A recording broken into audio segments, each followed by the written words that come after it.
día histórico, por lo menos para nuestro país, porque es el Día de la Bandera. Y bueno, un día histórico donde otro histórico va a ser gala a esto que con el Loro empezamos hace casi 2 meses. Nos pareció que el cierre tenía que tener algo impactante y bueno, qué mejor que tener a un asistente NBA y a un jugador que fue de lo mejor que nos dio este país. Así que eh, te paso la asistencia, Lolo, para que lo termines de presentar. Bueno, me parece que no necesitamos hacer ninguna clase de presentación, simplemente agradecerle a Pablo y un poco lo que estuvimos hablando antes. Todos sabemos que en esta época a esa clase de personajes que tiene nuestro básquet le llegaban infinita cantidad de pedidos de Instagram, Facebook Live, Zoom, etcétera, etcétera, y bueno, por fin pudimos, metimos dos en uno, ¿no? Lo metimos a Pablo y lo pudimos meter justo para poder cerrar, así que agradecerte, Pablito, tu tiempo, tu predisposición y bueno, obviamente estamos, creo que la mayoría hemos ido siguiendo tus pasos, pero hay un montón de cosas que creo que todos queremos preguntar y saber y averiguar, ¿no? Así que te damos la bienvenida. Bueno, muchas gracias. Perdónenme por haberlos hecho esperar demasiado, pero bueno, como decías vos, un momento que tuve que, no podía hacer muchas cosas por orden de la organización y después me dejaron hacer un poco, luego decidí parar y frenar un poquito y bueno, les debía esta, así que contento de estar con ustedes hoy. Bueno, Pablito, para arrancar, creo que hay una pregunta clave en todo esto, que es, ¿algún día te imaginaste que podías estar donde estás ahora y que podrías haber tenido semejante recorrido? No, la verdad que no. ¿Para qué te voy a engañar?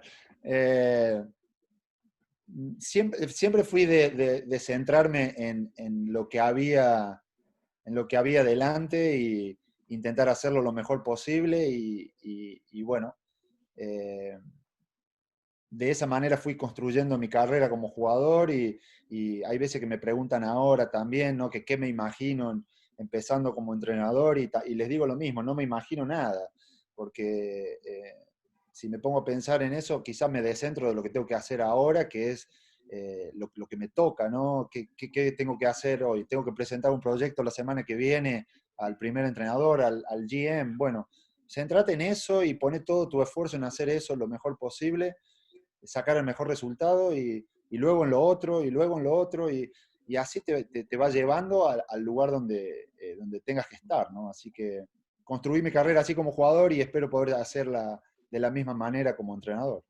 ¿Vos te acordás que alguna vez teniendo 17 o 18 años decías yo voy a jugar en la NBA? La verdad que no me acuerdo de eso. No me acuerdo porque, primero, porque hace mucho tiempo de que tenía 17 años y, eh, y me parece que siempre fui poniéndome objetivos cortos, como te decía antes, y bueno, en su momento me tuve que ir de Río Tercero porque no había básquet y quería jugar en algún nivel superior y terminé jugando en Ramallo para jugar una Liga B. Después de ahí tuve la oportunidad de ir con vos a Belgrano un escaloncito más, jugar el TNA, pudimos subir. Eh, Viviendo en Ramallo, con un compañero que tenía ahí, que era Sergio Cabral, un tirador. Eh, Sergio, su mamá vivía en Italia, entonces él me dijo un día, vos con tu apellido podés tener pasaporte italiano, podés jugar en Europa. Y viste, ahí como que me metí una ficha y dije, bueno, luego fui subiendo y se dio la oportunidad de tener la ciudadanía italiana, de poder ir a jugar a Europa, pero fueron todos pasos así. La verdad que sí que miraba mucho NBA, pero no recuerdo haber dicho eso, capaz que lo dije, si vos decís, si vos te acordás, pero yo no me acuerdo. Algo de chico, Y obviamente, de un chico que dice, yo voy a jugar en la NBA, como hoy debe haber miles de pibes que dicen voy a jugar en la NBA. Obviamente que de decirlo a conseguirlo, hay un paso bastante grande. Sí, tal cual, tal cual. Puede ser en algún momento de inconsciencia que lo haya dicho, pero nunca estando cuerdo y como que era algo que yo pensaba que podía conseguir. Pablo, a ver, en la historia de la NBA, ver a Stockton con Malone jugar un pick and roll era un regocijo, ¿no? Más allá de cómo salía Utah. En el básquet FIBA, verte jugar un pick and roll con Luis nos pasaba lo mismo, y más a nosotros, ¿no? Contame, a ver, porque yo le decía al Loro, cuando vos jugabas en Ramallo, en Belgrano, nunca imaginé que podía ser el base pensante, equilibrado, prolijo, asistidor, manejo del tiempo. Jamás lo pensé, porque Decí la verdad, dale, decí cómo lo definía, dale. no, si te voy a decir la verdad, eras un loquito cuando jugabas. De Totalmente, dos, de totalmente. dos, jugabas de dos, un loquito, te chocabas todo, y digo, ¿qué te pasó de ese loquito a ser el manual, el compendio, el Stockton del básquet FIBA? Mira, yo en Río Tercero siempre, cuando llegué a un cierto nivel, jugaba de base. Luego, bueno, por diferentes razones, sobre todo cuando jugué en Belgrano con el Loro, que el Loro lo puede hablar mejor que yo en eso, pero empecé a jugar más de dos porque estaba Guillermo Gallo, ese año en el TNA, entonces jugaba de dos, a veces hacía el uno suplente cuando Guillermo descansaba. El año siguiente en la A con Belgrano ya empecé a jugar más de base suplente porque empecé a salir del banquillo, pero también jugaba junto con Guillermo, entonces alternaba el 1-2. Cuando llego a Obras, ya empiezo a jugar Perdón, más de base. perdón, Pablo, o sea, estás diciendo que el Loro te ponía de suplente. Mirá que esto está grabado. No, me puse suplente en el primer año en la A porque cuando subimos, bueno, vino Mario Milanesio, vino otros jugadores que yo creo que la rotación correcta era que yo saliera del banquillo. Pero me hacía jugar mucho también, así que no me quejo, no me quejo. Ah, Pero bueno, cuando juego en Obras, empieza la temporada con Cristian Aragona lesionado, entonces ahí ya empiezo a jugar de base 30 y largos minutos. Y para cuando Cristian se recupera, que eso ya llegando a diciembre o enero, yo ya estaba muy asentado en la posición de base y no quería jugar más ya de escolta. Quería ya definir la posición. Y en un entrenamiento, el Tola, intentando incorporar a Cristian ya en el equipo, me quiere mover a la escolta, ¿no? Entonces yo le digo no, entonces yo no voy a jugar de escolta. Y él me dice, te estoy diciendo que vayas a la escolta, ¿viste? Era Y entonces bravo, yo le digo, Pablito. era bravo, Pablo sí, Colefi. Pablito era bravo, era bravo, sí. personalidad que tiene que tener un base, la personalidad tiene que tener un base. Yo no dije nada, dije que era bravo nada más. Yo creo que, sobre todo cuando yo tengo algo claro, ahí sí que lo defiendo con mucha fuerza. Y entonces yo ya tenía claro eso y entonces le dije que no. Y me dice, y le digo, o juego de base o no juego. Entonces fui y me senté en el banco, en el banquillo. Y le dije, yo juego de base o no juego.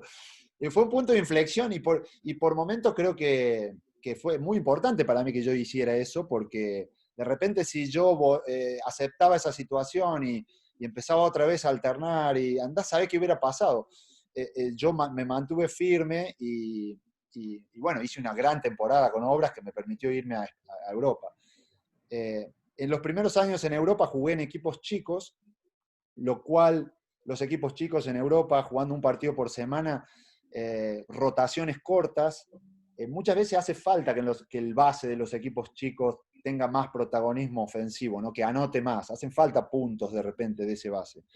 Pero cuando llego a Vitoria, paso de tener una calidad de jugadores al lado mío un poco más baja a tener a Macillauskas, Nocioni, Scola, Cornell Davis. Entonces ahí decís, pará, tengo que hacer jugar a esta gente, ¿no? Tengo que hacer jugar a esta gente porque, está bien, yo tengo mi capacidad ofensiva, pero estos son monstruos. Entonces, ahí fue donde yo empiezo a hacer el clic y el cambio, ¿no? Y decir, bueno, ¿cómo le doy la pelota a Chapu en el momento justo, en el lugar justo? Cuando Macillauskas sale de un bloqueo, tengo que pasar a la pelota justo, porque si la paso un segundo tarde, la defensa lo recupera y pierde la ventaja.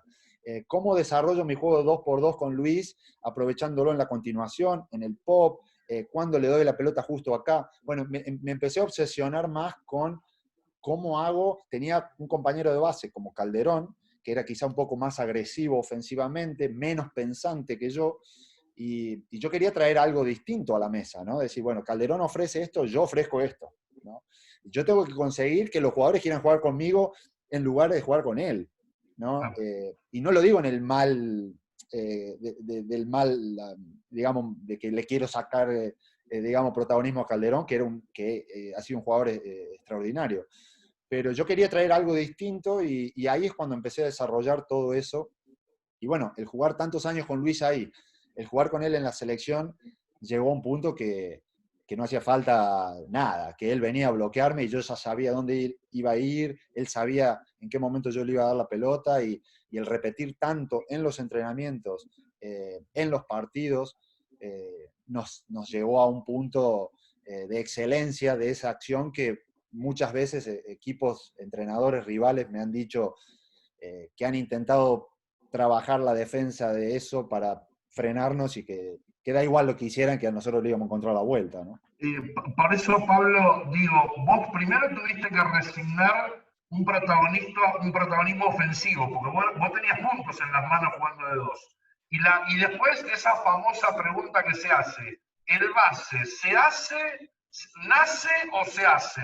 Qué mejor respuesta que la que acabas de dar, ¿no? Sí, yo creo que hay componente de todo, ¿no? También más allá de que yo esos primeros años jugaba un poco más alocado, con una selección de tiro horrorosa, bueno, cómo juegan de repente muchos jóvenes al principio, eh, siempre tuve el espejo también de Marcelo, de Gustavo Fernández, bases de ahí de Córdoba que yo en mi formación los veía mucho y de repente decía, cómo controlan el juego, ¿no? Cómo pasan el balón, cómo... Bueno, cuando empecé a madurar un poco, empecé a traer esa parte que había visto de ellos y bueno, incorporarla, ¿no? en mi juego y empezar a parecerme un poco a ellos, ¿no? Bien. Daniel. Y hoy sos entrenador,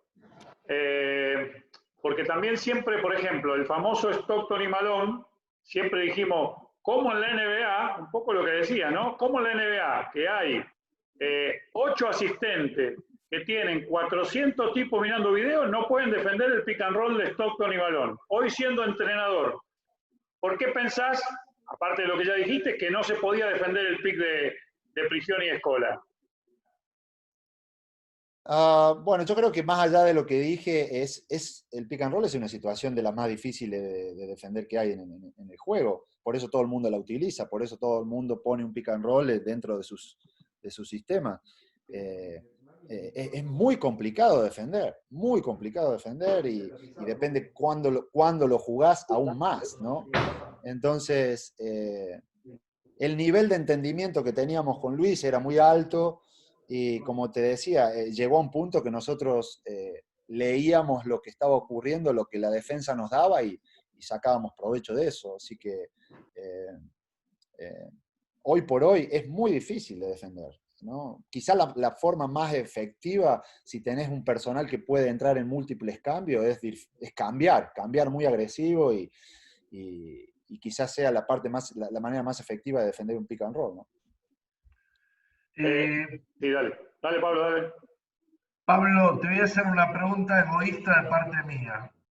Yo tengo la desgracia de ser hincha de New York Knicks en la NBA. Y vos has jugado. Y yo quiero saber qué es lo que pasa en los Knicks para que alguna bendita vez estemos peleando donde la historia manda? Bueno, es complicado tener la respuesta a eso porque si la tuviera, no sé, eh, sería una situación simple de analizar, pero no lo es. Ya te digo, yo tuve la suerte, la suerte de mi primer año, que sea una de las temporadas más exitosas de los últimos 20 años de los Knicks, ¿no? Y por ponerte un ejemplo, después de ganar 54 partidos, quedar segundos en la serie regular, avanzar a la segunda ronda, perder con un muy buen equipo de Indiana, quizás no deberíamos haber perdido, creo que teníamos un equipo para hacer una mejor serie, pero pasaron algunas cosas que nos perjudicaron ahí. Eh, Justo después de eso, al año siguiente, el equipo no hace una temporada igual, pero eh, eh, terminando esa temporada, iniciando esa temporada, perdón, el dueño echa al GM, ¿no? Corta una continuidad que podría haber tenido eso, y a partir de ahí entra en una cadena luego llega Phil Jackson, todos unos años se va, luego llega otro, y está en constante cambio y con muy poca estabilidad, ¿no? Con muy poca visión de a dónde quieren ir. Eso hace que muchos agentes libres la tomen como una franquicia muy inestable y se deciden a ir a otros lugares con mejor estructura, ¿no? Como puede ser el caso del verano pasado de Irving y Durán, que decidieron ir a Nets en vez de ahí. Bueno, eso es por la imagen que está dando el front office y los dueños de la franquicia que no terminan de encontrar una estabilidad, ¿no? Por otro lado, no es un lugar para cualquiera, ¿no? Es una ciudad con muchos atractivos, con muchas distracciones. Entonces, más allá de jugadores con mucho talento, hacen falta jugadores que puedan desarrollar su carrera ahí, pero que sean mentalmente estables para saber lidiar con todo lo que ofrece la ciudad, ¿no? Y lo que ofrece una franquicia como eso. Gracias, Pablo. Bueno, antes de seguir y antes que se escape, hay alguien que te va a saludar, Pablito, porque si sabe que te tiene que saludar, se escapa del miedo que tiene y de la vergüenza. A ver. Le dicen el Bataraz, así que no sé si lo conocerás o no, si te trae algún recuerdo. Abrí el micrófono, que en los pueblos eso no sé si saben cómo se hace para abrir el micrófono. ¿Llega internet ahí con esa? Hola, Bataraco. ¿Cómo andás? Querido, ¿cómo estás? Bien, bien, muy bien. Qué lindo verte. Quería verte, yo también, alegría. Solamente saludarte y remarcar la humildad tuya desde que nos conocimos el primer día en Ramallo hasta el día de hoy. Tu humildad siempre de la misma forma. Más que todo, para que estén todos en conocimiento de que nunca cambiaste y seguís siendo el mismo tipo de aquel día, del primer día en Ramallo. Solamente eso. Te mando un fuerte abrazo. Bueno, yo te agradezco. La verdad que esos inicios fueron duros, pero tuve la suerte, de tener gente al lado como vos, como Raúl Arana, como Sergio Cabral, que lo nombré antes, como Bruno Ginocchio, gente mayores, jugadores que eran mayores de edad que yo tenía 17, ustedes estaban de los 21, 22 para arriba, y siempre remarco y lo comento con amigos, o que tuve la fortuna de compartir vivienda y equipo con ustedes, que yo creo que es una edad crítica del jugador y eh, que ustedes, digamos, yo los seguía a ustedes y me guiaron por buen camino, ¿no? De repente caes con otro tipo de gente, otro tipo de personas que te pueden llevar para otro lado y de repente hoy no estás donde estás y estás en un lugar peor. Tuve la fortuna de tenerlos a ustedes, muy buena gente, muy buenos chicos y nada, que me arroparon y me ayudaron a crecer de la manera correcta, así que no me canso de decirlo y de agradecerles por esos años. Bueno, gracias, Pablito. ¿Tenés Gracias. una anécdota de Ramallo, del equipo ese de Ramallo, Pablito? Ahora en mente, no sé, pero tengo muchos recuerdos, ¿no? Tengo muchos recuerdos de cosas que pasamos deportivas, fuera de la cancha, muchas. No, no voy a contar ninguna porque no tengo alguna así que valga la pena compartir ahora. Tengo muchísimos recuerdos y anécdotas, pero me la quedo para mí, para ese grupo de gente. Bueno, volvamos al básquet. Gracias, Mauri. Gracias a vos, Dani. ¿Qué, qué podés decir del salto de la Liga Argentina a la Liga Española y de la Liga Española a la NBA? O sea, son muy grandes las diferencias entre una y otra. En alguna organización que ha estado en organizaciones muy buenas en Europa, ¿tienen cierta similitud a lo que es la NBA o están muy lejos todavía? Bueno, hay mucha diferencia. Me parece que hay mucha diferencia de lo que es la Liga Argentina por ejemplo, la Liga Española, la Euroliga, empezando por la infraestructura. Hay estadios que son muchísimo mejores a los que tenemos en Argentina. Organizaciones más profesionales, no todas, pero mucho más profesionales, la estructura organizativa, ¿no? El front office, como se dice aquí, se nota mucho la diferencia, ¿no? Se nota mucho la diferencia, los desplazamientos, y también se nota mucho cuando salís de Europa y venís a la NBA. Es un salto muy grande en cuanto al número, al tamaño de los staffs, de los front office, de cómo, de los estadios también, de la manera en que se viaja. Es un salto muy grande de uno a otro y también de Europa aquí a la NBA. Los presupuestos obviamente influyen muchísimo en eso. Aquí no escatiman gastos. Somos un staff, de repente somos 8 entrenadores, ¿no? En el staff aquí en la NBA, lo cual hace que se pueda ir muy profundo en muchos aspectos del juego, individualizar mucho el trabajo, la mejora del jugador. Bueno, hay diferencias grandes, pero creo que la parte principal es el tamaño de los presupuestos que hace que se pueda invertir más en diferentes áreas, ¿no? Hablábamos de los entrenadores que van a la NBA por fuera de la NBA, y una característica es que, lo hablamos con Carlos Morales el otro día y se lo preguntábamos también por el tema, Scariolo le asignan la ofensiva, Prigioni le asignan la ofensiva, a Calcicari cuando estuvo le asignan la ofensiva, los asistentes que van fuera, que no son americanos, en general les asignan ocuparse de la ofensiva del equipo. ¿Por qué crees que sucede eso? Mira, primero no sé bien las responsabilidades que tienen estos entrenadores que dijiste vos. Nosotros aquí tenemos un esquema muy definido de el primer entrenador nuestro lleva la ofensiva, aunque lleva más cosas. Yo soy su principal asistente de ataque. Por otro lado, tenemos un coordinador defensivo que se ocupa solo de la defensa y es como que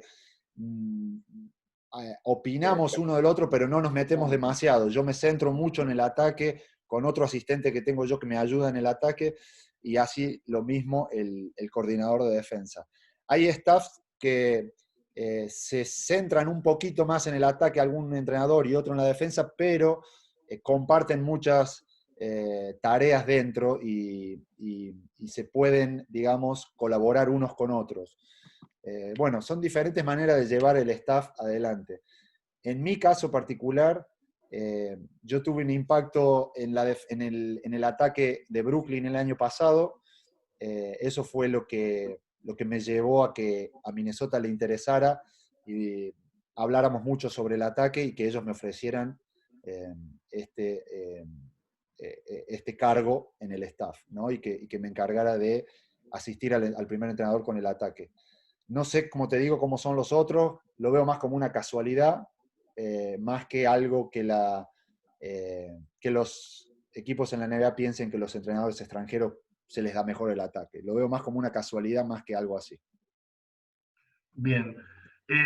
A ver, si le podés habilitar el micrófono, Daniel, a Daniel Pachano, que quiere hacer una pregunta.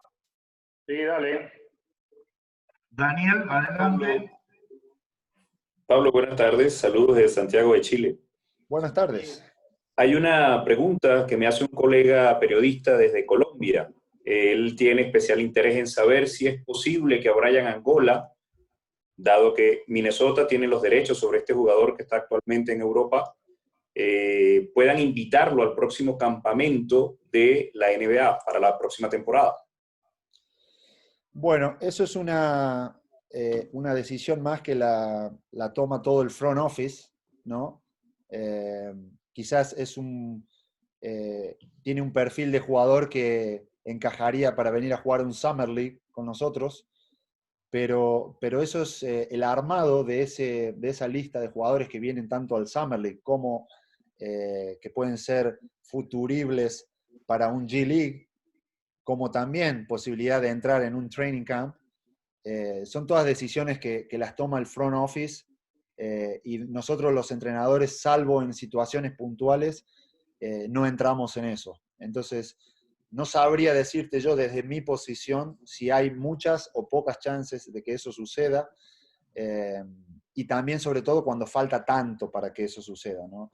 Nosotros ahora, nuestro próximo training camp va a ser mediados de noviembre, y bueno, de aquí a noviembre pueden pasar muchísimas cosas, el draft de por medio, y bueno, como sabrás, hay un número limitado para jugadores que vienen al training camp. Muchos de ellos tienen muchas opciones de, si no quedan en un lugar en el roster, terminan jugando en el G League. Entonces, bueno, hay muchas cosas para analizar para saber si él tiene más o menos opciones. Renzo Balducci, ¿podés abrir el micrófono y preguntar, por favor? Ahí está, Pablo. Hola, Pablo, buenas tardes. Hola, Renzo. Te consulto básicamente una pregunta que está dividida en dos. La primera tiene que ver con cómo manejaste el cambio de lo que fue el pasaje de jugador a entrenador, en cuanto a qué herramientas te sumaste, más allá de lo que, bueno, todos conocemos, de que uno se capacita, aprende, escucha, debate, pero qué cosas tuviste que cambiar y qué tanto hay de Pablo Prigioni en los jugadores que solés entrenar, porque en una entrevista que vi, bueno, vos tenés un grupo de jugadores a cargo, entonces, bueno, ver si hay mucho de lo que vos tenés como jugador que transmitís a ellos, o si mirás por otro camino. Bueno, lo que más me costó al principio fue entender, muchas veces, al final, el sistema de juego, por ejemplo, que nosotros, empezando en Vitoria, que estuve muy poquito, pero el sistema de juego eran muchas cosas que yo había jugado como jugador, ¿no? Entonces, lo que me costó entender muchas veces es que pretendés como entrenador que hagan algo que vos pensás que, yo pensaba que lo hacía bien, ¿no? Y de repente ver una ejecución que no es igual y luchar contra eso. Empezás a entrenar, pero todavía te sentís jugador. Me costó un poco eso, y de repente hasta por momento me cuesta, ¿no? Muchas veces agarro la pelota y me pongo a mostrarle lo que quiero porque veo que de repente no lo hacen como me parece que se debería hacer. No sé, eso fue lo que más extrañé mucho el juego, ¿no? Después de jugar, aún sabiendo que tenía que dejar y que la decisión que tomé era la correcta, pero incluso estoy lidiando todavía con eso, mucho menos, en menor medida, pero muchas veces ese deseo de jugar me juega malas pasadas, ¿no? Y como te digo, cada vez lo controlo mucho mejor, pero eso fue uno de los aspectos más difíciles para mí en la transición. Y la otra que me decías era cuando trabajo individualmente, ¿no? Claro, sí, Bueno, la otra. yo siempre obviamente uno intenta transmitir cosas que a uno le sirvieron, pero no quiere decir que todo lo que yo hacía le sirva a un jugador de ahora, ¿no? El juego también cambia. Intento aprender de otros jugadores que jugaran, que son totalmente distintos a lo que yo hacía, porque yo tengo que buscar la mejora de esa persona como jugador y quizá él no tiene las mismas cualidades que yo, tiene otras. Entonces me centro en de qué manera puedo ser eficiente para él como entrenador y llevarlo a otro nivel, ¿no? Haciendo cosas que yo tengo dentro, pero también mirando y comparándolo a él, su estilo de juego con otros jugadores similares y ver en qué cosas él puede incorporar de otros, más allá de si yo lo hacía o no lo hacía, ¿no? Bueno, escúchame, hace más de media hora que estamos y todavía no le abrimos la jaula al tigre. Así que te vamos a permitir solamente 20 preguntas, Carlos. No más de 20 preguntas. Bueno, Él cree, Pablo. discúlpame, Carlos. Pablito, él cree como que él no se da cuenta que jerarquiza todo lo que toca, lo jerarquiza. Entonces dice, voy a hacer solamente 2 preguntas y queremos que haga 20, que haga 30, pero bueno, su humildad no se lo permite. Dale, tigre, dale. Gracias. Bueno, Pablo, para mí un honor grandísimo poder compartir contigo estos minutos y hacerte un par de preguntas. La primera tiene que ver con lo que va a pasar ahora con la NBA. 22 equipos van a Orlando a completar la temporada y Minnesota quedó fuera de esos equipos. ¿Se lo esperaban? ¿Cómo tomaron esa noticia? ¿Y cómo se siguen preparando ahora que saben que no van a competir de inmediato? Bueno, un placer conversar contigo también, Carlos. Para ser honesto contigo, nosotros no merecíamos estar en Orlando. Nuestro récord no merece que tengamos una posibilidad de jugar ahí, y más donde es una situación muy atípica que mientras menos personas haya en esa burbuja, mejor, ¿no? Por los riesgos que hay, y me parece bien que limitaran el acceso de algunos equipos y otros no. Como decía antes, nuestro récord no merecía que nosotros estemos ahí, nosotros lo sabemos a eso muy bien, es nuestro año 1 en cuanto a nueva organización, ¿no? Nuevo manager, nuevo GM, nuevo coaching staff, un equipo muy joven, con un cambio desde la línea del trade brutal, donde llegaron 8 jugadores nuevos, donde hemos tomado este primer año como un año de sentar las bases, sentar los cimientos, donde construir un equipo que juegue un baloncesto moderno, un baloncesto eficiente.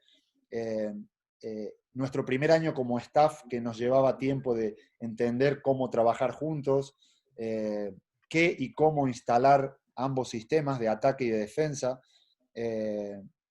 Como te decía antes, con un cambio tremendo de plantilla, ¿no? De repente estar entrenando a 12 jugadores y al día siguiente tener 8 jugadores nuevos en el equipo, donde tenés que reinstalar sobre la marcha todo, porque en 24 horas jugabas de nuevo.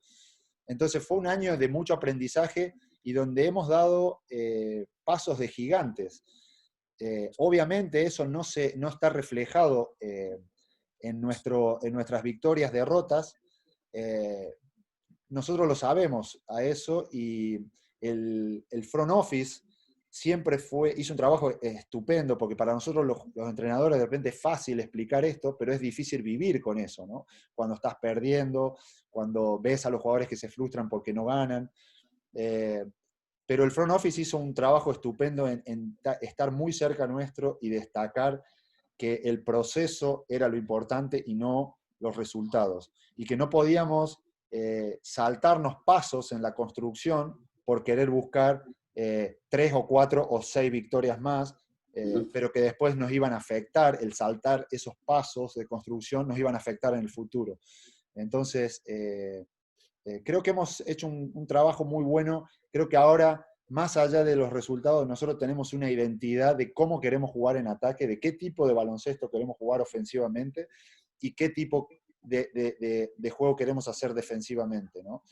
Obviamente ahora tenemos unos números en los cuales apoyarnos y saber cuáles son las áreas que tenemos que apuntar la mejora, ¿no? De cara al año que viene, en nuestro sistema y basado en el roster que tenemos ahora. También donde el front office tiene que poner el ojo, donde necesitamos hacer un upgrade en alguna posición, con jugadores que tengan el perfil, que potencien el sistema de ataque, el sistema de defensa. O sea, tenemos mucho instalado y mucha información para dar el siguiente paso, ¿no? Así que en eso estamos enfocados. Tenemos una off-season muy atípico y extremadamente largo, el cual va a ser muy importante que sepamos cómo organizarlo, ¿no? Darle a los jugadores una hoja de ruta de lo que va a ser cada mes, y en eso estamos en ese desarrollo, esperemos tenerlo para ahora, para final de mes.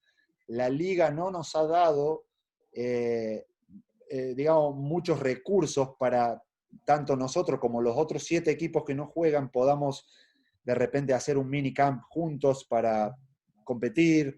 Bueno, de momento la liga está tan centrada en que lo de Orlando funcione y funcione bien, que ha dicho, bueno, ustedes 8, denos un respiro, denos un tiempito porque tenemos que enfocarnos acá. Entonces estamos un poco en stand-by de qué cosas podemos hacer y qué cosas no. Entonces eso dificulta un poco la planificación de lo que es todo el off-season. Pero bueno, tenemos ya cosas sobre la mesa para darle a los jugadores de cuándo nos gustaría que estén en Minneapolis, que es el sitio más seguro para nosotros poder trabajar con ellos, poder hacer test de repente semanales, 2 test semanales de coronavirus para saber que todo el mundo está a salvo, porque la prioridad es esa. Tenemos entrenadores más mayores que de repente pueden tener más riesgo que otros, entonces la salud es la prioridad para el staff y para los jugadores. Entonces hay mucho sobre la mesa y ahí está puesto el foco ahora mismo, ¿no? Bien. Te llevo, Pablo, a la pregunta que te hizo Pablo hace un rato atrás de los Knicks. Se dice en la ciudad de Nueva York, por ejemplo, en el béisbol, que no todo el mundo puede jugar con los Yankees o con los Mets, porque hay que tener el cuero muy duro, no solamente por la afición tan exigente, sino por la prensa, los tabloides, ¿viste? La prensa amarillista, que posiblemente es más negativa en Nueva York que en cualquier otro sitio, a pesar de que siempre se busca la noticia negativa en casi todas las ciudades. En Nueva York esto es pan de cada día. Entonces pregunto si en los Knicks también afecta, si cuando viviste en los Knicks veías ese tipo de interacción con la prensa y cómo les afectaba. Sí, yo creo que afecta. Tengamos en cuenta que los Knicks viene a ser como un Boca o un River, ¿viste? Vos vas a jugar a Milwaukee y hay 200 camisetas de los Knicks en Milwaukee, voy a decir, pero a cualquier cancha que vas hay aficionados de los Knicks, es como una franquicia muy... hay New Yorkers desparramados por todo el país, entonces eso por un lado. Por otro lado, cuando termina un partido en el Madison, vas al vestuario y tenés de repente 30 periodistas dentro del vestuario. Terminás un partido aquí en Minnesota y de repente hay 6 periodistas dentro del vestuario. Entonces esa es otra gran diferencia y otra magnitud. A mí me benefició, por ejemplo, personalmente llegar a una franquicia como esa con 35 años, porque ya estaba más que curtido y de repente todas esas cosas no me impactaron. Pero es cierto que a jugadores más jóvenes de repente tener tanta atención y tanto foco les puede perjudicar, ¿no? En mi primer año éramos un equipo muy veterano y quizá eso influyó menos, por eso también esa parte no nos afectó tanto. Pero sí es cierto que también la losa de tantos años sin ganar un campeonato, tantos años haciendo temporadas mediocres, por decirlas así, es una losa para los jugadores, ¿no? Y no es fácil romper eso, ¿no? Así que va a requerir de digamos, de un grupo de jugadores, de un grupo de profesionales en staff, en front office, con mucha personalidad para ir construyendo y salir un poco de esa situación en la que están. Bien, y te hago la última, tiene que ver con tu salto de la Liga Europea a la NBA. Como mencionaste, fuiste ya veterano, y me pregunto cuando finalmente la gente te da la noticia de que sí, de que está todo bien, de que vas a la NBA, ¿cómo empezaste a vivir eso? ¿Cómo te planteabas? Bueno, voy a ser un novato, entre comillas, con toda la experiencia que tengo, y si lo que esperabas cuando llegaras a la NBA fue lo que se dio finalmente. Mira, para ser honesto con vos,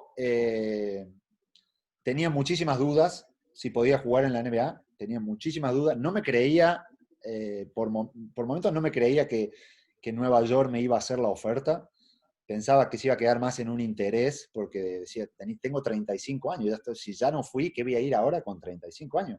De hecho, soy el rookie más viejo de la NBA y no se vislumbra que haya algún equipo que vaya a firmar a un jugador de 35 años fuera de la NBA. Es difícil pensar en eso. O sea que no sé ni cómo sucedió. Lo que sí te digo que cuando sucedió estaba cagado en las patas, porque por otro lado decía, ¿qué pasa si estoy aquí, no juego, estoy sentado en el banco, me voy a trabar? ¿Qué pasa si cuando juego no puedo defender a esta gente? Las mayores dudas que se crearon en mí fueron en el aspecto defensivo.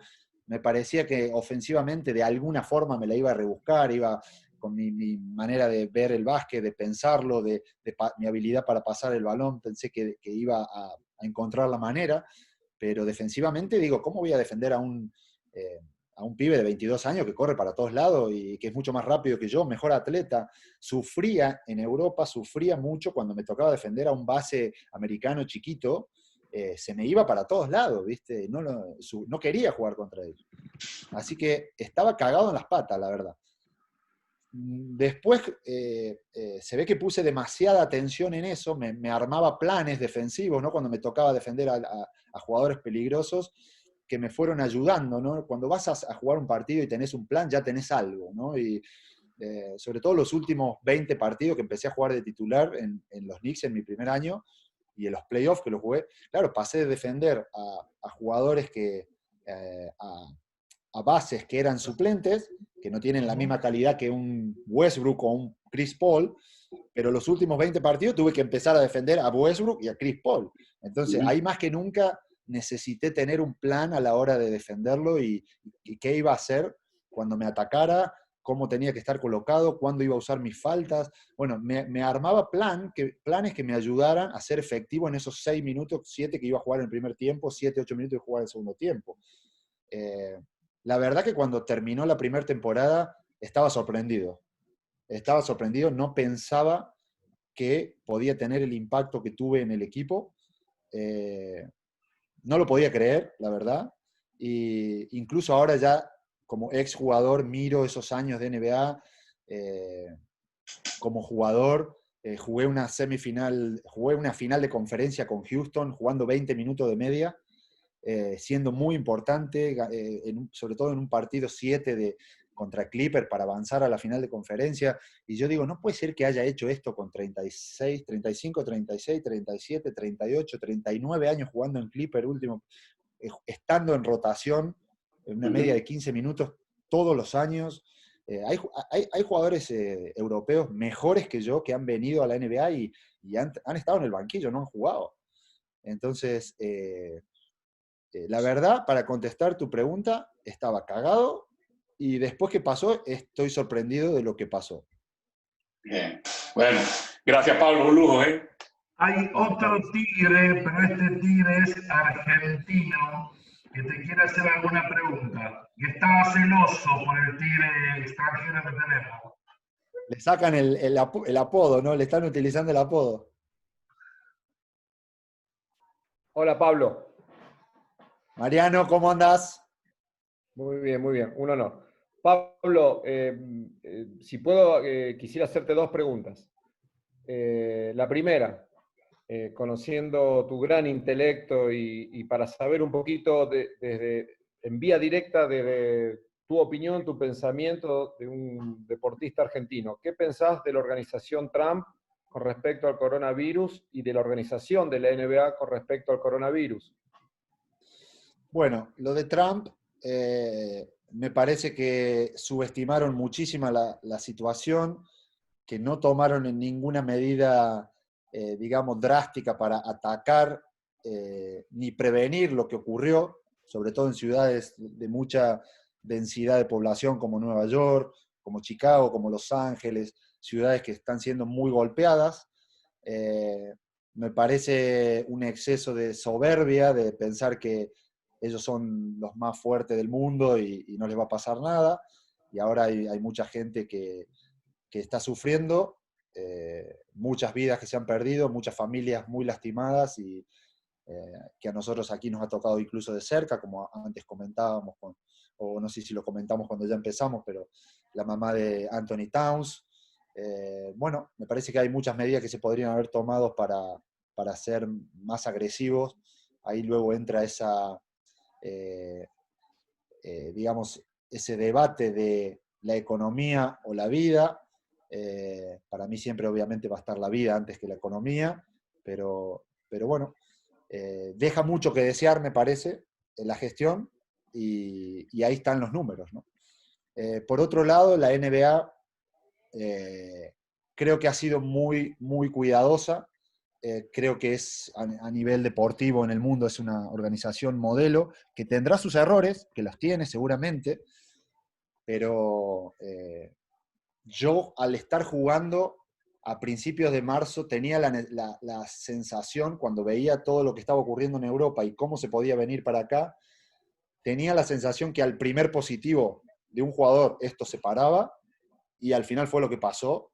Creo que el comisionado estuvo muy bien en darle un corte y priorizar la salud de todos. Tenemos, como comentaba antes, staff muy grandes, muy largos, de mucha gente, hay asistentes y entrenadores que son incluso mayores de 70 años, que son gente de mucho riesgo, y me pareció muy acertada la decisión de cortar. Como ahora también me parece que no es precipitado lo que se va a hacer, ¿no? Llevan muchos meses estudiando opciones, cuál es la mejor opción, analizando riesgos, viendo de qué manera pueden retomar la competición, y lo van a hacer con las máximas garantías. Eso no quiere decir que no vaya a haber algún contagiado, porque va a ser muy difícil al meter tanta gente en un lugar, pero no van a escatimar esfuerzos en testing, en saber cómo manejar situaciones que se puedan poner delicadas. Estamos viendo cómo incluso está en duda la presencia de entrenadores como Pop, que son entrenadores mayores, que tienen sus riesgos. Están analizando todo y doble chequeando todo, así que esperemos que se pueda desarrollar bien. Todo esto también ahora afectado por esta situación de racismo y que hemos vivido y que me ha tocado vivir a mí. A 20 minutos de casa pasó lo de este chico. Ha sido muy, muy triste la situación, ver lo que pasó, ver que es algo que no está en el pasado como de repente muchos pensamos, ¿no? Para mí como extranjero, que me siento extranjero aquí, no sé, en Argentina yo nunca he vivido el racismo, en España, por decir, tampoco. Lo que estoy viviendo ahora me parece algo que he visto en las películas, pero me ha tocado ver de cerca. He tenido muchas Zooms, videoconferencias con toda gente del staff semanales, 2 veces semanales de que pasó eso. Escuchar a compañeros de trabajo que de repente te dicen, vos no sabés lo que yo vivo, vos no te imaginás las cosas que me pasan a mí y a vos no. De repente ver a un chico de color decirme, Pablo, yo cuando salgo a correr en el barrio donde vivo, que es mayoritariamente de gente blanco, yo tengo que pensar dónde me coloco el móvil. No puedo poner el móvil en cualquier lado, porque de repente pasa una patrulla y me ve donde yo tengo colocado el móvil y piensa que el móvil es otra cosa. Entonces, cosas tan simples como esto son las que están a flor de piel aquí diariamente. Un compañero blanco de staff decir a un compañero de color que está avergonzado de ser blanco, que está avergonzado por no saber esas cosas que a él le pasan en el día a día. La verdad que esto se ha llevado a un punto que para mí estoy aprendiendo día a día de lo que es el racismo en este país. Como te decía antes, que yo pensaba que eso es como que decir, sí, bueno, hay, pero no, hay y hay mucho, y el movimiento está ahí, y esperemos que esto provoque realmente el cambio, ¿no? Perdón por extenderme tanto, No, es que pero genial, Pablo. La segunda pregunta era qué pensabas de Floyd y el racismo, y si era tan así. O sea, ya la contestaste, y muchísimas gracias. Bien, Daniel Alem me quería preguntar algo. Hola Pablo, buenas tardes, ¿cómo estás? hola Daniel, ¿cómo estás? Muy bien, gracias. Mira, una de las cosas que nosotros vemos los entrenadores que en cierta forma nos iniciamos con la liga fue el crecimiento de los jugadores, primero con la liga y después en el proceso que hubo de muchos de esos jugadores que fueron a Europa y siguieron potenciándose. Si vos tuviese que ponerle un porcentaje, una medida, ¿en cuánto pensás? Vos pasaste por todas las etapas, incluidas las diferentes categorías de las ligas nuestras, hasta Europa y después la NBA. ¿Qué porcentajes o qué cosas son las más importantes que notaste en cada etapa de esas, en cada paso, digamos, de Argentina a Europa y de Europa a la NBA? Mira, me parece que la diferencia más grande es el nivel de oposición, ¿no? Vos cuando estás en Argentina, como explicaba antes, yo como digamos, construí mi carrera, de estar en Río Tercero quería jugar en un nivel superior. Luego, cuando vi que jugué en ese nivel superior, tenía capacidad para el siguiente, quería jugar en el TNA, luego quería jugar en la... si te quedás ahí en Argentina, porque de repente tu nivel es el de esa liga, te vas a acostumbrar y vas a desarrollar tu carrera ahí. Cuando pensás que tenés potencial para algo más, necesitas irte, porque el nivel de oposición que hay en Argentina es el que hay. ¿Sí? Es el que hay. Y lo podemos comparar con otros países similares a Argentina, y bueno, y podés decir, bueno, la de Argentina es mejor que Chile, o es mejor que Brasil, o es mejor que Uruguay, o, bueno, podés, pero es el nivel que hay.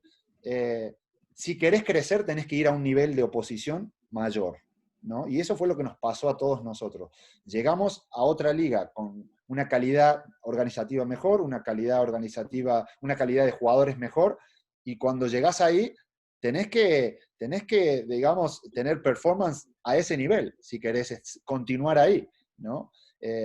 Cuando destacás ahí, porque tu nivel va creciendo, el próximo nivel es jugar la Euroliga, ¿no? Estar en un equipo chico en Europa es jugar la Euroliga, y lo mismo pasa cuando estás en un nivel bueno de Euroliga y tenés capacidad de llegar a otro nivel que es la NBA. El nivel de oposición es lo que determina todo, ¿no? Para nosotros, la formación que tuvimos en Argentina, que me parece que hay entrenadores extraordinarios en Argentina, nos puso en situación de destacar y ponernos en un punto donde estábamos preparados para un nivel superior. El nivel superior no nos lo ofrece la Liga Argentina, lo ofrece Europa, ¿no? Entonces, lo que nosotros hacemos en Argentina, lo que ustedes hacen en Argentina, es prepararnos para ponernos en un trampolín que nos pueda llevar a un nivel de oposición superior, y que eso es lo que luego te hace crecer, ¿no? Leía una entrevista de Luis Escola en Clarín que él habla, o no sé dónde, que él hablaba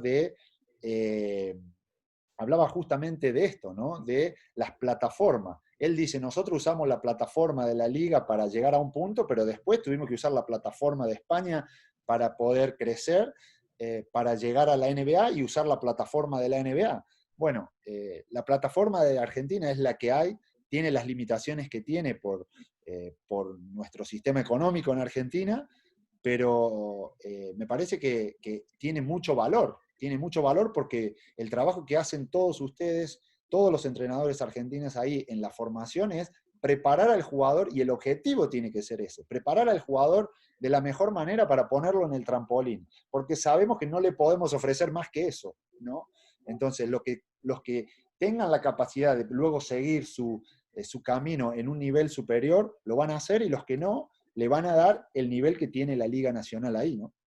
No sé si eso contesta bien la pregunta. Sí, con una consultita más. Quiere decir que el entrenador argentino, si quiere mejorar más, debería estar capacitándose más en Europa, que es el paso siguiente para saber cómo preparar mejor un jugador para esa competencia. Sí, yo creo que el entrenador argentino, hay muchos que miran a Europa, ¿no? Y yo creo que ahí está gran parte del éxito de la formación de muchos jugadores, porque los entrenadores argentinos son muy buenos y se capacitan mucho. Y de hecho, yo estoy aquí hablándote y diciéndote esto, pero mi pensamiento personal es que muchos de los que están aquí en esta llamada son muchos mejores entrenadores que yo. ¿no? Yo tengo un punto de vista de jugador que estoy empezando a entrenar y tengo un conocimiento de repente de otras cosas de las ligas, pero yo siento que hay mucha gente que es mucho mejor entrenador que yo. Yo tengo mucho camino por recorrer, ¿no? Para llegar a un nivel de eso. Pero me parece que es, para tu último apunte, es aplicable al entrenador. El entrenador que quiera crecer debería irse a Europa, porque ahí va a lidiar con otro tipo de cosas, ¿no? Va a lidiar con un jugador yugoslavo, va a lidiar con un jugador serbio, va a lidiar con un jugador lituano, que tiene otra formación, que tiene otra manera de ser, va a lidiar con un front office distinto a un argentino. Y todo eso es oposición para el entrenador, también como lo es para el jugador. Y eso es lo que te va a hacer crecer, ¿no? Y te prepara para algo más. Y así me parece que es muy parecido lo que nos pasa a los jugadores con lo que le puede pasar a un entrenador, ¿no? Gracias, Pablo. Bien, Horacio, ¿tenés una pregunta para hacerle a Pablo? Sí, ¿qué tal? Muy buenas tardes, Pablo. Realmente estamos aprendiendo mucho con tu vivencia, con tu experiencia. Y bueno, de cerquita de tu ciudad, estoy en Río Cuarto, así que... Hola, gracias. Una cancha, un gusto. Más que nada, preguntarte en tu trabajo nuevo en Minnesota, en esta reconstrucción que estás diciendo de tu rol de asistente de ofensiva principal, vos vas armando estos nuevos jugadores que llegan a través de tu conocimiento de lo que querés hacer en ofensiva, o vas adaptando tu ofensiva a estos nuevos jugadores que llegan. Y si también dentro de la pregunta, vos te basás un poco también en el sistema defensivo para a partir de ahí armar las ofensivas. No sé si más o menos me hago entender. Sí, mira, nosotros tenemos, ya desde que jugué los últimos 4 años aquí, ciertas situaciones que las jugué yo como jugador fue las que he intentado promover, sobre todo cuando llegué a Brooklyn. Brooklyn tenía un sistema de juego parecido al que hacemos nosotros aquí, ocupando los espacios con 5 jugadores por fuera, quitando un poco ese poste bajo, esa figura de poste bajo inicialmente. ¿Por qué? Hay mucha influencia de los analíticos también en la manera en la que jugamos, ¿no? Aquí en Estados Unidos hay muchísima información, ¿no? Hay muchísima información que los analíticos traen sobre la mesa todo el día. Es imposible leerla toda constantemente, entonces la clave más que nada es qué voy a buscar ahí, ¿no? ¿Qué dato voy a buscar que me va a servir cuando yo diseño la ofensiva? El punto de partida para nosotros de cómo hacemos la ofensiva es qué tipo de tiros son los más eficientes, ¿no? Y eso está ahí. Entonces, partiendo de eso, nosotros sabemos que queremos ir, y te voy a hacer un resumen rápido de lo que es nuestro ataque. Nosotros queremos conseguir bandejas, ¿sí? Nosotros queremos ir a la línea de tiros libres y nosotros queremos generar tiros de 3 puntos abiertos. ¿Por qué? Porque son los que por puntos por posesión son los más altos que hay, ¿no? De repente, un 1 contra 1 en el poste bajo, ¿sí? Que ese jugador tire un tiro contestado o un tiro de 2 puntos, 1 por 1, largo, contestado, tienen una eficiencia muy baja. Entonces, vos de repente decís, bueno, quiero limitar lo más posible ese tipo de tiros. Entonces, una vez que sabés qué tipo de tiros querés tomar, es decir, bueno, ¿cómo genero, no, eso? ¿Cómo genero espacios para que los jugadores vayan al aro a dar una bandeja o que consigan una falta? ¿O cómo genero esos tiros de 3 puntos abiertos? Bueno, a partir de ahí es cuando diseñamos las acciones para generar ese tipo de tiros. Y trabajamos con los jugadores en eso. Primero, en una parte de enseñanza, ¿no? Porque el jugador necesita saber por qué vos le decís que querés esos tiros. Si le decís, no, los quiero porque me gustan a mí o los quiero porque yo te lo digo, te van a mandar a la mierda. Entonces, primero hay una parte de enseñanza de por qué estos tiros sí, por qué estos tiros no. Entonces después, bueno, ¿cómo lo generamos? Lo generamos así, lo generamos de esta manera. Entonces, tanto cuando hacemos entrenamientos individuales, que nosotros llamamos player development o llamamos vitaminas, a un entrenamiento de repente 45 minutos, 30 o 25, 2 entrenadores o un jugador, bueno, lo ponemos en situación de los movimientos que hacemos y que él se vea tomando ese tipo de tiros, ¿no? pero está todo, digamos, bien encajado con lo que es nuestra ofensiva, y también a partir de ahí desarrollamos los planes de entrenamientos individuales. No sé si eso responde a tu pregunta, y por lo que decís defensivamente, nosotros defensivamente no queremos dar esos tiros, ¿entendés? O sea, nosotros queremos tomar esos tiros porque son los más eficientes, pero si son los más eficientes, obviamente no queremos que nos tiren ese tipo de tiros, no queremos que la gente vaya al aro, no queremos mandar a los jugadores al tiro libre rivales, no queremos dar tiros de 3 puntos, ¿sí? Entonces diseñamos nuestra defensa también para limitar ese tipo de tiro y de repente invitar más un 2 largo contestado, invitar un uno por uno en el poste bajo con menos ayudas, ¿no? Porque no queremos ayudar para que ese tipo dé un pase afuera y nos tomen un tiro de 3 puntos. Preferimos ese tiro tire un uno por uno ahí en la pintura. Si lo mete bien, sacamos rápido y atacamos, porque, digamos, es la manera más eficiente de jugar, ¿no? Muchísimas gracias, Pablo, muy amable. Éxito. Pablo, recién estuviste hablando de las plataformas y como jugador me parece que usaste todas. O sea, fuiste a la Liga B, fuiste al TNA, fuiste a la A, fuiste a Europa, a un equipo chico, fuiste a Europa a un equipo grande, fuiste a la Euroliga, fuiste a la NBA. O sea, que casi diríamos que no te faltó ninguna. Ahora, como entrenador, arrancaste con un salto muy grande. Yo estimo que te traicionó por ahí tu sentido de pertenencia con el equipo. Obviamente cuando uno tiene un sentimiento especial, es como una ilusión decir, bueno, estoy en mi casa, porque yo creo que Baskonia es tu casa, ¿no? Entonces, después que lo hiciste, tomaste una decisión que estimo también tomada básicamente por el amor a esa institución. Hoy, un poquito más lejos de eso y más tranquilo, ¿crees que cometiste un error? ¿Tenés alguna cosa que pensaste sobre eso? Sí, hiciste un análisis bueno porque es totalmente cierto. El sentimiento que tengo por la institución es muy grande, la relación que tengo con el presidente y con toda la gente de la organización es extremadamente buena, es excelente, y quizá me dejé llevar por eso, sumado a un tema familiar también, que mis hijos son de Vitoria, mi mujer es española, pero Vitoria es como su segunda casa, entonces viste, como que la situación te va empujando, ¿no? Te va empujando. Todo. Claro, es como la situación te va empujando. Yo tenía una oferta de Nueva York, de los Knicks, para sumarme al staff como un player development también, lo que terminé haciendo en Brooklyn el año pasado. Entonces era entre eso, tenía alguna opción de poder ser primer entrenador en un equipo de G-League también, ¿no? Que eso también era un buen comienzo, porque los equipos de G-League son desarrollo, digamos, te tenés que centrar solamente en entrenar a los jugadores que tenés, que un día los tenés, 2 días no los tenés porque se van, o sea, pero es una liga menor en la cual para mí me hubiera también servido, ¿no? Para el desarrollo individual como entrenador. Pero bueno, todo eso que te comenté antes hizo que decidiera aceptarlo.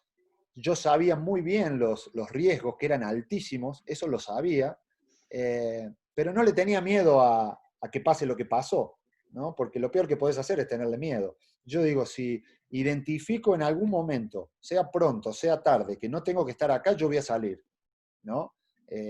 Por otro lado, también le había dejado saber al presidente y a todos que era una situación que había muchos riesgos de que a mí me saliera mal, por una situación obvia, ¿no?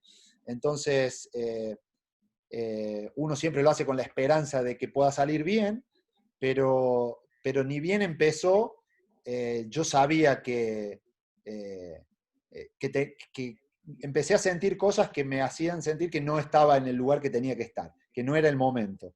Entonces, incluso antes de lo que lo hice, pensé en dejarlo, pero ya cuando llegó a ese punto, sí que fue determinante para mí salirme muy pronto para darles a ellos la posibilidad de que viniera un entrenador y tuviera prácticamente la liga entera para entrenar al equipo. Y bueno, la verdad que me sirvió mucho porque hubo muchas cosas que que me gustaron, hubo muchas cosas que no me gustaron, entonces me dio como mucha información para el futuro, para el crecimiento, y me pasaron cosas extraordinarias, como de repente que vinieran los 12 jugadores a mi casa para que no me fuera, ¿no? Se me caían los pantalones cuando vinieron, porque quiere decir que para mí la relación con el jugador es muy importante, los tiempos cambian, al jugador de ahora tenés que preocuparte por él dentro y fuera de la cancha, tenés que conseguir que él te permita entrenarle y empujarle, pero no por la fuerza, ¿no? Lo tenés que conseguir de otras maneras, y que vinieran todos los jugadores a mi casa y quisieran que yo continuara, fue un gesto muy lindo que me gustó, pero no era el momento, y por eso volví a mi plan inicial de aceptar una posición en un equipo NBA, y ahí apareció Brooklyn, que pude empezar el año pasado. Y siempre, esperá que termino la pregunta, Paulín. Y siempre decís que estás mirando el hoy y el mañana, pero en algún momento mirás un poquito más allá y te ves siendo un entrenador ya con mucha experiencia, sentado en el banco en Vitoria. No, la verdad que no pienso en eso. Como te decía antes, solo pienso en esto. Lo que yo cuando estaba en Belgrano con vos no pensaba que iba a jugar en el Baskonia, ni menos pensaba que iba a jugar en la NBA. Entonces ahora tampoco, me parece perder tiempo, ¿viste? Pensar en eso. Yo sé que tengo cualidades, pero también sé que tengo mucho déficit que tengo que ir corrigiendo. Tengo mucho camino por recorrer. Estoy en un país que no hablo mi lengua madre. Estoy en un lugar donde... ¿No dicen culiao ahí? No, no lo dicen. Optar a una posición de esa necesita una preparación muy grande, necesita que mi inglés sea muy top, y ahora mismo es correcto. Necesito seguir aprendiendo de estas cosas que están sucediendo aquí, del racismo, necesito aprender más cosas del país, porque el impacto que tiene un primer entrenador de una franquicia NBA no es solo dentro del campo, es mucho mayor. Necesito entender más la parte social del país, la vida de cada jugador, cómo se crían. Necesito mucho conocimiento, más el del propio juego, ¿no? Y el básquet en sí. Así que si de aquí a 10, 15 años estoy en una situación en la que estoy preparado para optar a eso, se va a dar. Y si no se da, mira, yo me voy a quedar tranquilo, que cada día siempre he intentado ser mejor en lo que hago en el día a día. Bien, Sergio, ¿tenés una pregunta para hacer? Tenés el micrófono cerrado, Sergio. Sigue cerrado. Se ve que los periodistas no entienden cómo funciona la tecnología. Está cerrado, querido mío. A ver ahora. ¿Ahora me escuchan? ¿Ahí? Sí, parece ahora que estás en Alaska, pero sí, te escuchamos.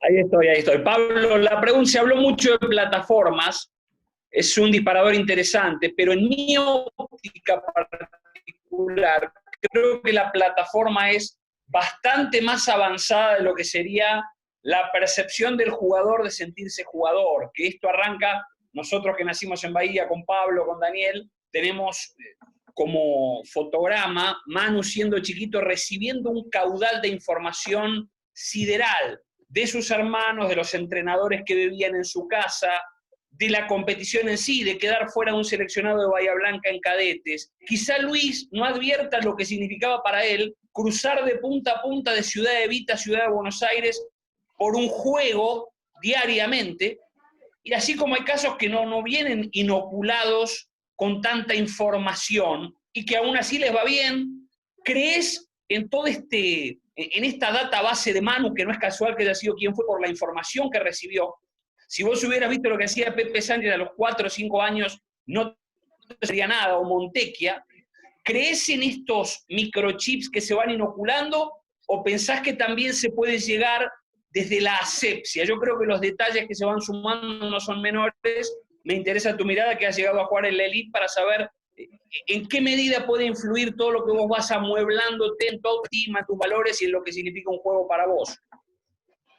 Yo creo que influye muchísimo, y en eso estoy con vos, influye mucho esa preparación, la influencia, ¿no? La influencia cuando uno es chico, al final el carácter que uno va forjando con el tiempo, todas estas cosas que vos decís de Manu han sido todas cicatrices que a él lo fueron forjando, ¿no? Para tener una mentalidad como la que tuvo, ¿no? Lo mismo de Luis, de muchos nosotros, ¿no? Salir de pueblos, de no tener nada, de tener un hambre descomunal, tener un espejo de generaciones previas que llegaron lejos y tener después la posibilidad, como comenté antes, de desarrollarnos, porque como todo eso nos puso en la Liga Nacional, pero después el nivel de oposición creció en Europa y estábamos muy preparados, ¿no? Por todo este tipo de cosas que vos comentás, por el gran trabajo de los entrenadores de formación,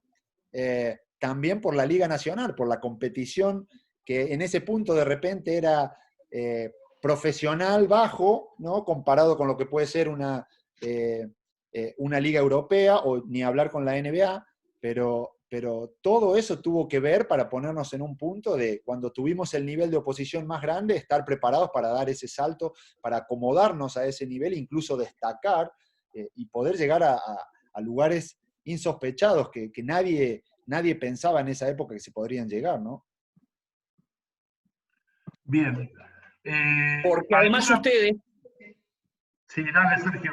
Dale, Sergio. No, muy breve, porque además ustedes han logrado algo que hoy parece natural, pero que no estábamos en esa elite de ganarle a lo que era Yugoslavia, ni hablar de lo que era ganarle a los NBA, y con esa mancomunión, con esos links que cada uno fue aportando, se armó un grupo, se armó una combustión que naturalizó lo que no era natural, porque nosotros no éramos yugoslavos, no éramos afroamericanos, y nos prendimos de un momento dado a otro, a través de una evolución que de a ratos era más leve y luego adquirió fuego, a ganarles, a competir, a estar en una estatura que después, bueno, se va decantando y no siempre la sostendremos, aunque le ganamos a Serbia en el Mundial hace poco también, con un biotipo bastante raro, con Dek marcando a Jokic, que parecía absurdo, pero lograron un paso, lograron surfear galaxias para instalarnos en un lugar que no era nuestro, ¿verdad?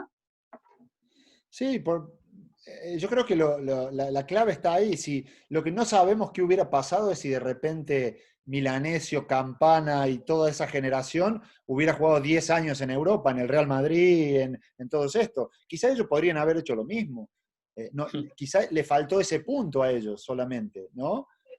Porque ellos competían muy bien contra esos equipos también en mundiales. De repente no sé si ganarles tan consistentemente, obviamente no, pero ¿qué pasa si Marcelo hubiera jugado hasta los 20 y se hubiera ido y hubiera jugado en Europa? Hubiera jugado en los mejores equipos de Europa, lo mismo que Pichi, lo mismo, digamos, ¿qué pasa a esa generación si se hubiera desarrollado todo allí? No lo sabemos, ¿no? Pues nosotros tuvimos la fortuna de hacerlo, de competir contra los mejores de Europa y no teníamos nada que envidiar, al contrario, el jugador argentino tiene ese espíritu competitivo y de hambre brutal y nos ha posicionado en eso, pero yo creo que nos hemos acostumbrado a jugar con ellos en el día a día, que ya no es que, mirá, ellos son serbios, no, ya está, ¿viste? Ahora somos todos iguales ahora, ¿no? Y bueno, eso se consiguió por esa partida de muchos de nosotros hacia allí, y bueno, también es cierto que generaciones de esas no salen a cada rato, que van a salir, ojalá que sigamos produciendo ese tipo de jugadores, porque también les pasa a otras selecciones, que de repente sacan un grupo de jugadores extremadamente buenos de las mismas edades que consiguen resultados increíbles, pero tampoco es difícil de sostenerla en el tiempo. España también, España es un gran ejemplo de una selección que se perdura en el tiempo, que se fue Navarro, no jugó Pau Gasol y siguen siendo campeones del mundo, ¿no? Y eso la verdad que impresiona. Y Pablo, ¿sentís estando adentro de la NBA que ellos tienen un respeto hacia el jugador argentino? ¿Hacia hacia el básquet argentino en general? Totalmente. ¿Sí? el respeto está ahí, y no solo por lo que consiguió la generación anterior, sino por lo que está haciendo esta nueva generación, por lo que están haciendo estos chicos. Hay muchos de estos chicos que están siendo muy observados por muchos equipos de la NBA. Ojalá pronto puedan venir y competir aquí, pero no pasa para nada desapercibido, y valoran muchísimo el carácter, el talento, el potencial que tiene el jugador argentino. Bueno, Pablo, querido Pablo, vos tenés 42. 43. Vos sabés que te escucho y parece que tenés 104, de la madurez que tenés, y te escucho hablar y realmente a mí por lo menos me apasiona porque, ¿viste cuando se dice vulgarmente la tenés clara? Bueno, así pienso yo. Te voy a pedir un solo favor, ¿me aguantás 3 minutos, así después te despedimos? Dale, dale. A ver, voy a compartir pantalla, ¿me dejás, Loro? Si podés, si estás como cojos. Sos mi socio, Golefi. No sos mi empleado. Pero ¿por qué no puedo? A ver. Tenés que abrir, primero lo tenés que abrir, lo que querés compartir, y después compartir. Dale, Pablo. No me apuren porque yo no soy Bill Gates. Bueno, ¿ahí ven algo? No, no vemos nada, Golefi. Abrí. Si querés compartir pantalla, tenés que poner que va a compartir, que no salió nada, y tener el archivo abierto. Esperate. Si no, lo hacemos venir a Pablo el sábado que viene, y vos compartís pantalla, te enseñan la semana y vos compartís pantalla. Ay, no te puedo creer. Tranquilo, Pablo. No hizo los deberes con su carraza el otro día. No ahora está, ahora sí. Ahora estás compartiendo. Ahora sí. Al Loro no le gustaba que pase esta foto. Pero mira la foto que va a poner. Al Loro no le gustaba esta foto, pero como es la última charla hoy, esta foto hace muchísimo tiempo, como verán, algunas caras conocidas hay aquí, ¿sí? Y fíjense qué lindo que estaba el Loro y cómo está ahora, ¿no? Pero bueno, esto tiene un motivo. Yo te escribiría algo, Loro querido, y quiero que lo escuches con atención. Son 2 minutos. Dice así: querido Loro, ¿sabés lo que siento? Que ganamos de visitante contra un equipazo fuerte, peligroso y ante 10.000 personas. ¿Sabés por qué? Porque siento que le ganamos al coronavirus. Dimos 56 asistencias, 1 por día, para que muchos entrenadores y entrenadoras de toda América y de todo el mundo repartan conocimientos que han aprendido, y eso no tiene precio. Me bancaste a las 7 de la mañana, cuando te despertaba para decirte que algún europeo, algún coach europeo, nos decía que sí. Y te soporté las duchas frías que te estás dando, que te ponen más caprichoso que nunca. Te vi y hablé más con vos estos 2 meses que con mis hijas, de la comunicación que teníamos.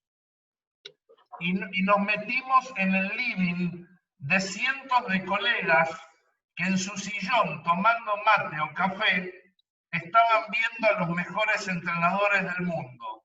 Y eso no es poca cosa en estos tiempos.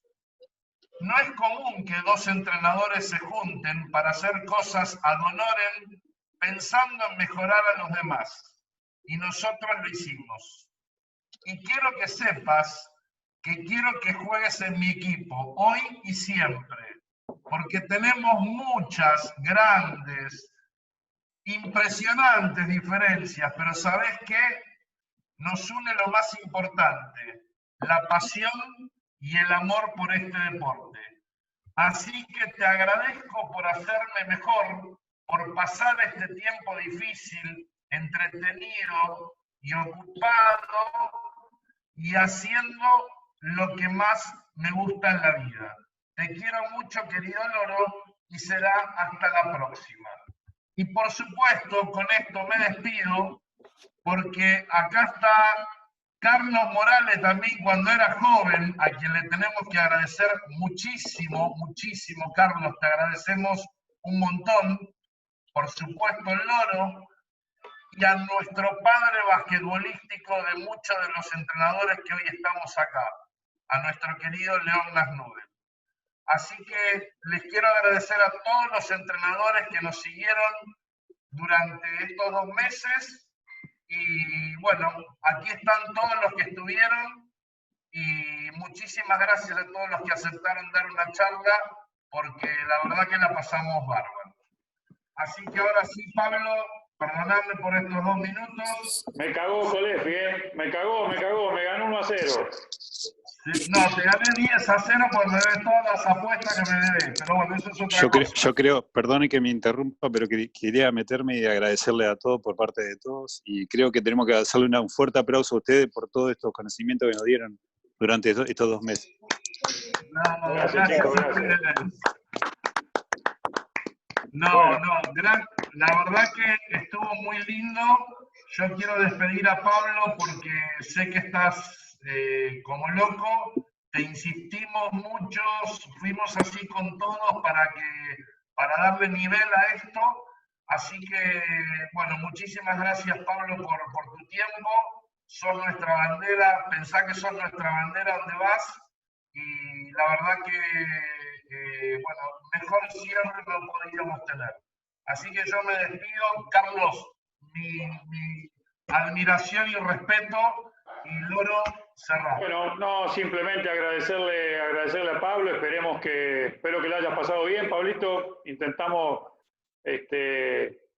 tratar de que puedas compartir alguna podríamos hablar con vos, qué sé yo, 10 días seguidos, pero no queremos exprimirte más, ya me parece que te sacamos bastante el jugo y bueno, agradecerte, esperemos que todas esas plataformas de las que hablaste las sigas saltando como entrenador, como las saltaste como jugador, y que pronto, ojalá que pronto te veamos sentado en un banquillo NBA, pero no diciéndole nada a alguien, sino que todos te estén diciendo cosas a vos.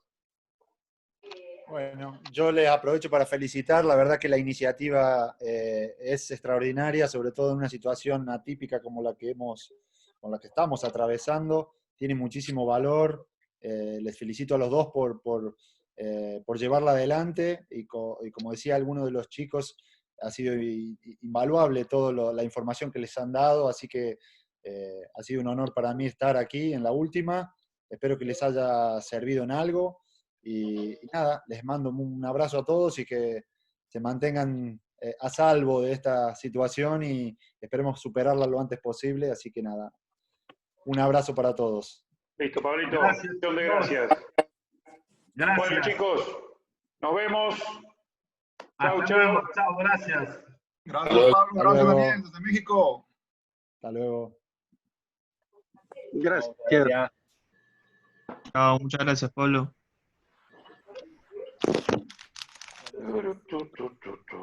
Chao, Pablo. Chao, Loro. Muchas gracias. Chao, Lorencito.